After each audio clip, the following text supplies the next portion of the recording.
विधानसभा निवडणुकीच्या आधी 2 लोकांनी 288 पैकी 160 जागा निवडून देण्याची ऑफर दिल्याचा गौप्यस्फोट शरद पवारांनी केला होता. नागपुरात पत्रकारांशी बोलताना त्यांनी हा गौप्यस्फोट केला. निवडणूक आयोगाबाबत शंका नसल्याने लोकांमध्ये जाऊन निवडणूक लढवण्याचा निर्णय घेतल्याचं देखील पवार यावेळी म्हणाले. आता उद्धव ठाकरे यांना देखील काही लोक भेटल्याचं संजय राऊत यांनी म्हटलंय. राऊत काय म्हणाले पाहूयात.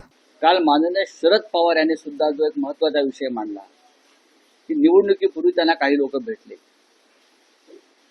निवडणुकीपूर्वी त्यांना काही लोक भेटले आणि 160 जागी विजय प्राप्त करून देतो, विशिष्ट रक्कम द्या, ही त्यांच्याकडे मागणी केली.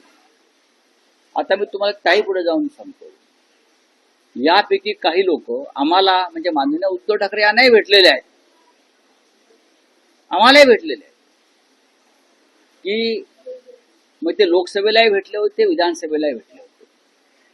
आम्ही त्यांना सांगितलं की आमचा लोकशाहीवरती विश्वास आहे. उद्धवजी जरा म्हणाले, मी तेव्हा उपस्थित होतो. देशातलं वातावरण पाहता लोकसभा आम्ही 100% जिंकू आणि ते खरोखर आम्ही महाराष्ट्रामध्ये ते यश प्राप्त केलं.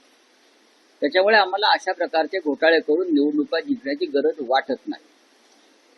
पुन्हाच ते लोक विधानसभेला आले तेव्हा आम्ही त्यांना सांगितलं की लोकसभेत आम्हाला प्रचंड यश प्राप्त झालेलं आहे, विधानसभेत आम्ही नक्की सत्तेवर येतो. तेव्हा त्या लोकांचं असं म्हणणं होतं की तुम्ही आम्हाला 60 ते 65 जागा ज्या अडचणीतल्या आहेत त्या सांगा. आम्हाला सांगितलं त्या आम्ही तुम्हाला विजयी करून देतो ईव्हीएमच्या माध्यमातून. आम्ही म्हटलं तशी आम्हाला आवश्यकता वाटत नाही.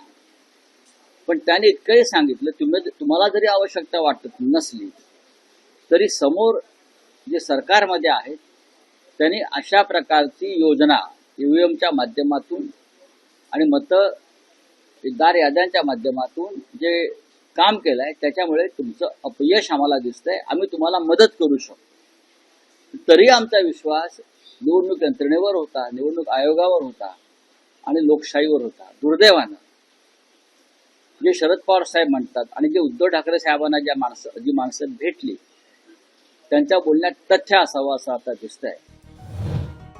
दरम्यान देवेंद्र फडणवीस यांनी पवारांच्या दाव्यावर प्रतिक्रिया दिली आहे. इलेक्शन कमिशनने ईव्हीएम हॅक करण्याचं चॅलेंज दिलं होतं, ते कोणी घेतलं नाही.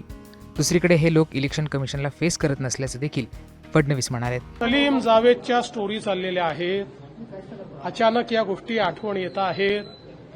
माझा सवाल आहे, तुम्ही सगळे रिस्पॉन्सिबल अशा प्रकारचे नागरिक आहात. अशा प्रकारे जर तुमच्याकडे कोणी आलं, पोलीस कंप्लेंट का नाही केली? तुम्ही निवडणूक आयोगाला कंप्लेंट का नाही केली? तुम्ही व्हेरिफिकेशन का नाही केलं? की तुम्ही त्यांचा यूज करून बघितला, प्रयत्न करून बघितला का? आता सांगताय. त्यामुळे मला असं वाटतं सलीम जावेदच्या स्टोरीज बंद केल्या पाहिजे. माझ्याकडे पत्ता नाही, नाव नाही असंही म्हणाले. पवार साहेब म्हणाले की मीच भेट घालून दिली ती राहुल गांधी यांची. मला असं वाटतं की आता तर हे अजून गंभीर होत आहे की हे सगळे मिळून अशा प्रकारची कॉन्स्पिरसी करतात आणि एकमेकाला भेटवून देत आहेत. म्हणजे लोकशाही कुठे चाललेली आहे? मला तर आश्चर्य वाटतं. माझी अपेक्षा होती की सगळे देशातले मोठे नेते आहेत, कोणी जर फ्रॉड करण्याचा तुम्हाला त्या ठिकाणी शब्द देत असेल, तुम्ही पोलिसला कळवलं पाहिजे, इलेक्शन कमिशनला कळवलं पाहिजे.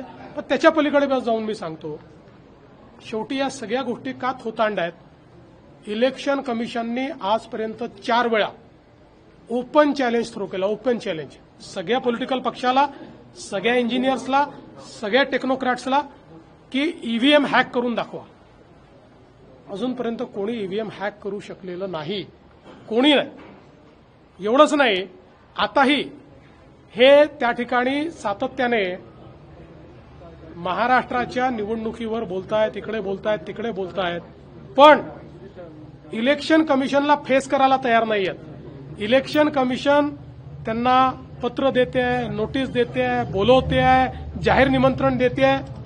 तिथे हे बोलत नाही. कारण मी यापूर्वीच सांगितलं, शूट अँड स्कूट, गोळा दागा आणि पळून जा, ही रणनीती यांची आहे. त्यामुळे पवारांनी आणि राऊतांनी दावा केलेली ही 2 लोक कोण आहेत असा प्रश्न आता उपस्थित झालाय.